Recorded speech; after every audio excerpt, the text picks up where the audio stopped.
தந்தை, மைந்தன், தூய ஆவி நாமத்தினால் நாம் அனைவருக்கும் கிருபையும் சமாதானமும் உண்டாவதாக. ஆமேன். ஒரு மனிதனுக்கு கடவுள் தரிசனமாகி உனக்கு என்ன வேணுமோ நீ கேளு, நீ கேட்கறது எதுவோ அது உனக்கு கொடுக்கப்படும். ஆனா ஒரு நிபந்தனை, நீ ஒன்றை பெற்றுக்கொண்டால் அடுத்தவன் இரண்டாக பெற்றுக்கொள்ளுவான் என்று சொல்லி கடவுள் சொல்கிறார். இதை கேட்ட மனிதன் கூட அவன் முழங்கால் படிட்டு ஜெபிக்க துவங்குறான். அந்த ஜெபத்துல தனக்கு ஒரு நல்ல வீடு வேண்டும் என்று சொல்லி கேட்கிறான். உடனே கடவுள் என்ன செய்கிறார்? அந்த மனிதனுக்கு ஒரு அழகான வீடை கொடுக்கிறார். அடுத்ததாக அவருடைய பக்கத்து வீட்டுக்காரனுக்கு 2 வீடாக கொடுக்கிறார். அடுத்தாக இந்த மனுஷன் என்ன பண்றான்? இரண்டாவதாக ஒரு கார் வேண்டும் என்று சொல்லி கேட்கிறான். கடவுள் அவனுக்கு அவன் கேட்டபடியே ஒரு விலை உயர்ந்த காரை கொடுக்கிறார். பக்கத்து வீட்டுக்காரனுக்கு 2 காராக கொடுக்கிறார். பார்த்த அந்த மனிதனுக்கு கோபம் வருது. எனக்கு 1 தான் வருது, அவனுக்கு 2 போகுது, அது எப்படி என்று சொல்லி யோசித்து அவனா பண்ணான்.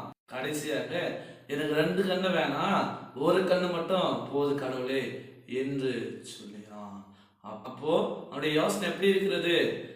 எனக்கு எப்படி என்ன ஆனாலும் சரி, ஆனால் அடுத்தவர்கள் நன்றாக இருக்கக்கூடாது என்ற தவறான எண்ணத்தோடு கூட இருக்கிறோம். இன்றைக்கு ஜெபத்துல கூட சரி, நாம அப்படிதான் தனிப்பட்ட சுயநலமான ஒரு ஜெபத்தை நாம ஏறெடுக்கிறோம். நமக்கான ஒரு ஜெபமாக, நம்முடைய குடும்பத்துக்கான ஜெபமாக மட்டுமே இருக்கிறது தவிர, ஆனால் பிறருக்கான ஜெபமாக, பிறருடைய வாழ்வுக்கான ஜெபமாக நம்முடைய வாழ்க்கையில நாம் செய்ய மறந்து விடுகிறோம். வேதத்துல கூட சரி, சாலோமோனிடத்துல கடவுள் கேட்கிறாரு, உனக்கு என்ன வேணும் நீ கேள், நான் உனக்கு தரேன்னு சொல்லிட்டு கடவுள் சாலோமோனிடத்துல கேட்கிற பொழுது சாலோமோன் கேட்கிறான், உம்முடைய ஜனங்களை நியாயம் விசாரிக்கவும் நன்மை தீமை அறியத்தக்கதாக ஞானமுள்ள இருதயத்தை தாரு என்று சொல்லி அவன் கேட்கிறான். இதை கேட்ட பொழுது கடவுள் அதிலே பிரியம் கொள்கிறார். ஏனென்றால் அவன் கேட்டது தனக்கானது மட்டுமல்ல, தனக்கான செல்வத்தை, ஐஸ்வர்யத்தை, மேன்மையை, பதவியை, ராஜ்யங்களை கேட்கல. மாறாக உம்முடைய ஜனங்களை நியாயம் விசாரிக்க நன்மை தீமைகளை அருகே இருக்கத்தக்கதான ஞானமுள்ள இருதயத்தை அவன் கேட்டான். அவன் கேட்டது பிறருக்கானதாக இருக்கிறது. ஆம், எனக்கு அன்பானவர்களே, நாம் கூட கடவுளத்துல ஏதோ கேட்கணுமே சொல்லி கேட்கக்கூடாது, சுயநலத்தோடு கேட்கக்கூடாது.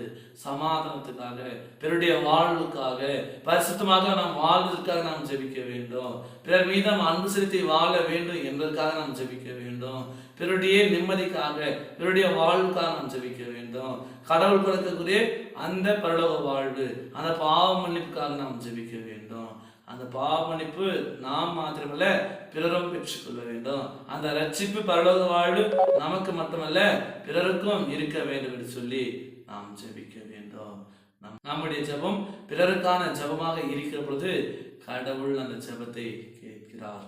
விசுவாசம் உடையவர்களாய் நீங்கள் எவைகளை கேட்பீர்களோ அவைகளையே பெற்றுக்கொள்ளீர்கள் சொல்லி வேதம் சொல்லுகிறது. அப்படியாக நாம் கிறிஸ்துவை பற்றும் நம்பிக்கையோடு, விசுவாசத்தோடு நாம் பிறருக்கான ஜெபமாக, பொதுவான ஜெபமாக நாம் ஏறிடுகிற பொழுது கடவுள் நம்முடைய ஜெபத்தை கேட்கிறார். அந்த ஜெபத்திலே கடவுள் பிரியம் கொள்கிறார்.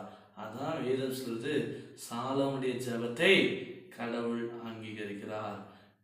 1 ராஜாக்கள் 3ஆம் அதிகாரம் 10வது வசனம் இப்படியாக சொல்கிறது, சாலமோன் இந்த காரியத்தை கேட்டது ஆண்டவருக்கு உகந்ததாய் தோன்றிற்று. ஆம், எனக்கு அன்பானவர்களே, சாலமோன் கேட்டது கடவுளுக்கு உகந்ததாய் தோன்றினது, கடவுளுக்கு ஏற்றதாய் தோன்றினது. இந்த நேரத்திலே நாம் கூட பிறருக்கான ஜெபமாக, பிறருடைய வாழ்வுக்கான ஜெபமாக, பிறருடைய ரட்சிப்புக்கான ஜெபமாக, பிறருடைய சமாதானத்துக்கான ஜெபமாக நாம் ஜெபிக்கிற பொழுது கடவுள் நம்முடைய ஜெபத்தை கேட்கிறார். ஒரு பழமொழி சொல்லுவோம், ஓராம்பள்ளியை ஊட்டி வளர்த்தா தான் பிள்ளை தானா வளரும். அப்போ நம்ம பிறருக்காக நாம் ஜெபிக்கிற பொழுது கடவுள் நம்மை ஆசீர்வதிக்கிறார். பிறருக்காக நாம் கேட்கிற பொழுது கடவுள் நம்மை உயர்த்துகிறார். இந்த நம்பிக்கையின் வார்த்தையோடு கூட நாம் நம்முடைய வாழ்வை வாழணும். நாம் நம்முடைய ஜெபத்தில் நமக்காக மட்டுமல்ல பிறருக்காக நாம் ஜெபிப்போம். அப்படிப்பட்ட வாழ்வை வாழ தூய ஆவியானவர் தாமே நம் அனைவரும் பலப்படுத்தி வருடத்தை காப்பாராக. ஆமென். எல்லா புத்திக்கும் மேலான தெய்வீக சமாதானம் உங்கள் இருதயங்களையும் சிந்தனைகளையும் கிறிஸ்து இயேசுவுக்குள் காத்துக்கொள்வாராக. ஆமென்.